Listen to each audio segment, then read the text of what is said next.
찬란한 철기 문화를 꽃피웠던 금관가야의 중심지 김해. 뿐만 아니라 김수로 왕과 허황후의 아름다운 사랑 이야기로도 유명한 곳이죠. 김해는 도시 전체가 역사 교과서라고 불릴 만큼 곳곳에 유적지가 많다고 합니다. 2000년 전 가야 역사와 문화 궁금하시죠?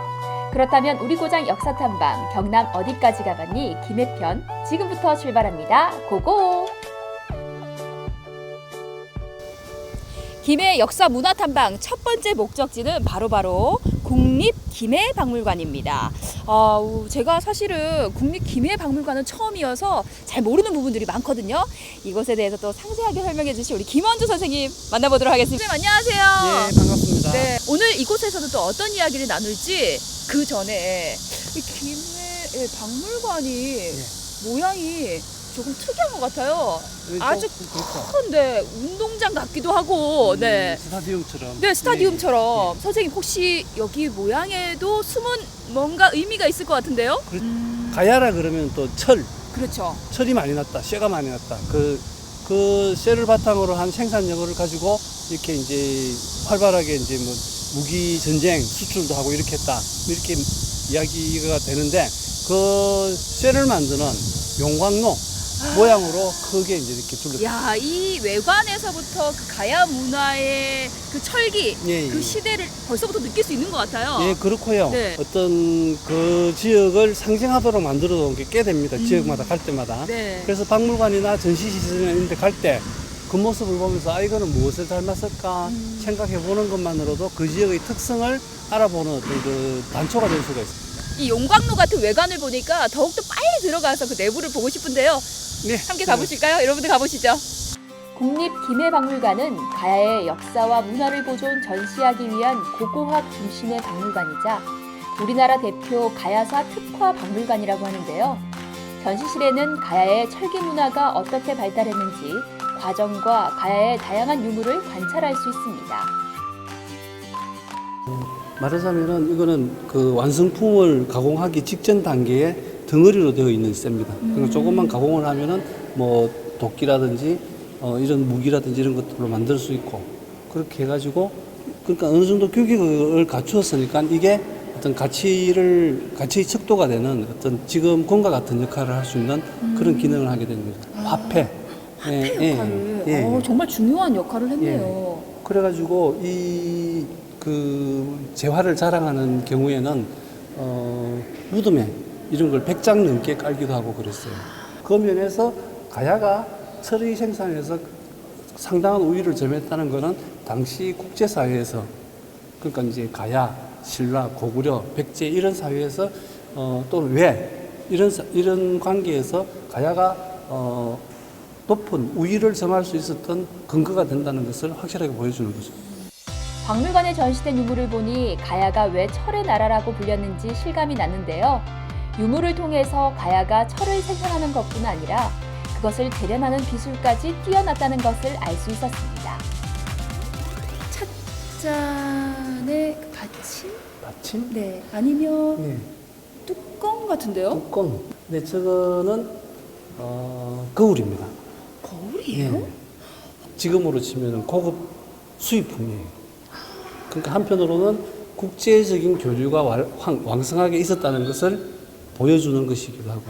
네, 선생님 그러면 이 청동 거울이 저희가 지난 시간에 봤던 그 하만의 미늘쇠, 네, 미늘쇠. 미늘쇠랑 같은 기능을 하는 거네요. 성격상 같다고 볼 수 있죠.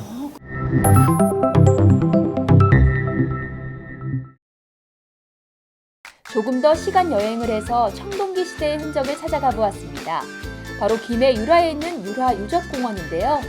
도심 개발을 하던 중 발견된 청동기 유적지와 유물을 이렇게 공원을 조성해 전시했다고 합니다.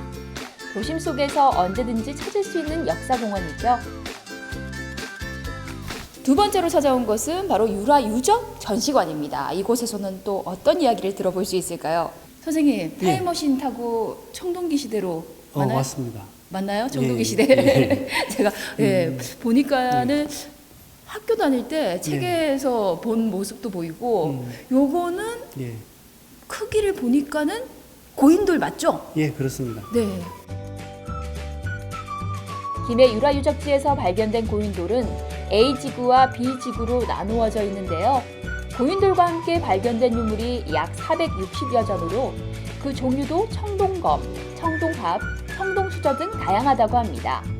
고인돌은 당시 지배층의 권력을 보여주는 중요한 유적지라고 하니 이 일대를 배경으로 했던 청동기 시대의 삶을 어느 정도 예상할 수 있었습니다.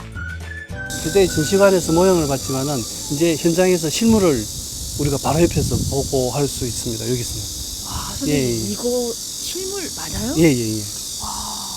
그 진짜 보통 크기도 어마어마했을 그 것 맞습니다. 같고, 네. 보통 우리 어른들도 마찬가지고 청소년들이 고인돌 하면 머리에 떠오르는 어떤 그런 거하고 이 현실에서 보는 실물하고는 굉장히 그 느낌이 다릅니다. 네. 그 위에 덮개돌, 그 밑에 이제 청개 돌, 그 돌을 쌓고 돌 쌓기 전에 제일 안에 이 전 돌로 된 관 저렇게 되어 있습니다. 선생님 정말 진짜 이 공원을 그냥 겉으로만 봤을 때는 정말 아름다운 공원이다라고 생각했는데 이 안에 정말 중요한 문화유산이 다 여기 있었네요. 소중한 역사 현장의 체험장입니다.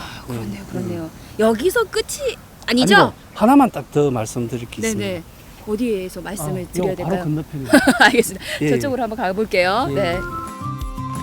눈으로 바로 볼 수 있는 생생한 역사 체험 현장에서 짧게 이야기를 끝낼 수 없겠죠. 다음은 또 어떤 이야기가 숨어 있을지 궁금한데요. 언뜻 봐서도 뭔가 궁금해 보이는 이곳 무엇일까요? 근데 선생님 제가 듣기로 이 고인돌이라고 해서 다 똑같은 고인돌이 아니라 예. 지역에 따라서 이 지배층을 표현하는 그 방법이나 모습이 좀 달랐다고 하더라고요. 예, 그렇습니다. 네. 이 권력의 크기를 나타내는 방식이 달랐던 거죠. 이 경상도의 방식은 바로 여기에서 확인할 수가 있습니다.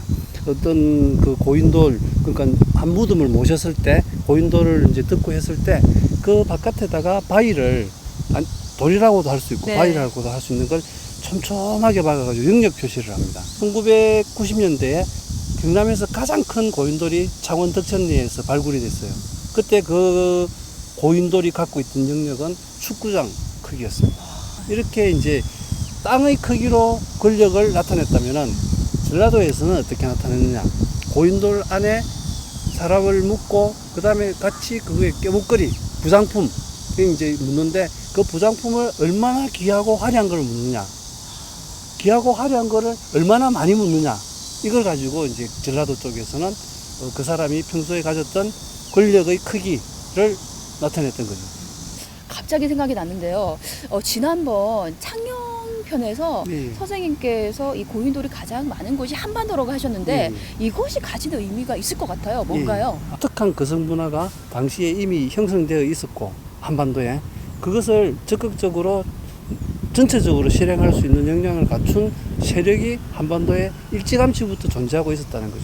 그러니까 다른 어디하고도 비교되는 뚜렷한 주체가 있었다는 이런 이야기가 되겠습니다. 네, 오늘 정말 이 고인돌에 대해서 몰랐던 부분들 아주 쏙쏙들이 알게 되는 아주 알찬 시간이었습니다. 고맙습니다. 자, 여기서 끝이 아니고요.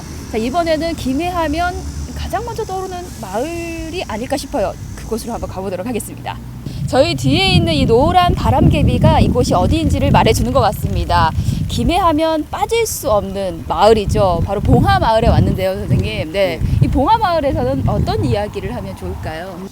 예. 네. 이렇게 찾아오면은 옆에 뭐 화포천도 있고 묘역도 있고 이런 것들은 이제 두루두루 한번 둘러보면 자기가 생각하는 만큼 얻을 수 있는 게 있거나 없거나 할 것 같습니다. 네. 예. 우리 친구들도 이곳 봉하마을에 와서 화포천도 걸어보고요. 자전거도 타고 또 여기에 산도 있으니까 산도 한번 이렇게 올라보는 것도 좋을 것 같습니다. 철기를 바탕으로 꽃피운 찬란한 가야 문화와 김수로 왕과 허황옥의 운명적인 사랑 이야기까지 들을 수 있었던 김해에서의 역사 문화 탐방 여러분들 어떠셨나요? 오늘 하루도 정말 알찬 시간이었습니다. 아쉽지만 김해에서의 이야기는 여기서 마무리하고요. 다음 시간에 경남의 또 다른 곳에서 이야기를 나눠보도록 하겠습니다. 여러분 다음 시간에 만나요. 2000년 역사를 가진 가야 왕국의 중심지, 도시 전체에 살아 숨쉬는 가야 유적. 찬란했던 과거와 역동적인 현재가 공존하는 김해의 이야기는 지금도 앞으로도 계속될 것입니다.